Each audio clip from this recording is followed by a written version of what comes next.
1981 మే 15న విడుదలై సంచలన విజయం సాధించిన చిత్రం న్యాయం కావాలి.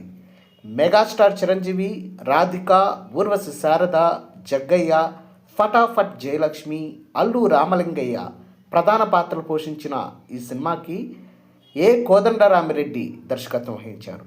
శ్రీ కాంతి చిత్ర పతాకంపై క్రాంతి కుమార్ నిర్మించిన న్యాయం కావాలికి చక్రవర్తి స్వరాలు సమకూర్చారు. అప్పట్లో న్యాయం కావాలి ఎక్కడెక్కడ విడుదలైంది, ఎక్కడెక్కడ అర్ధశత దినోత్సవాలు జరుపుకుందో ఈ వీడియోలో చూద్దాం.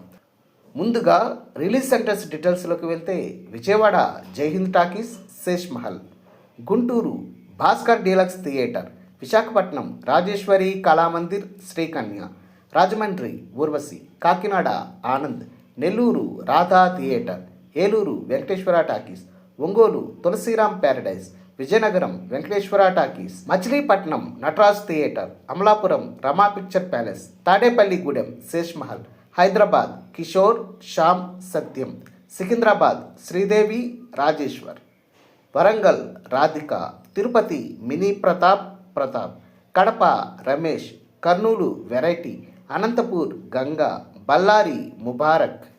ఇప్పుడు 50 రోజుల కేంద్రాల వివరాల్లోకి వెళ్తే direct centres Vijayawada Jaihind talkies, Guntur Bhaskar deluxe, Vizag Rajeshwari Kalamandir, Rajahmundry Urvashi, Kakinada Anand, Vizianagaram Venkateswara, Eluru Venkateswara, Ongole Tulasiram paradise, Machilipatnam Nataraj theatre, Nellore Radha theatre, Tadepalligudem Sesh Mahal, Tirupati mini Pratap, Hyderabad Kishore, Warangal Radhika. Shifting centres, late release centres Tenali Priya deluxe, Kurnool Netaji theatre, Anantapur Ramachandra, Nizamabad Jayalakshmi, Khammam Sundar.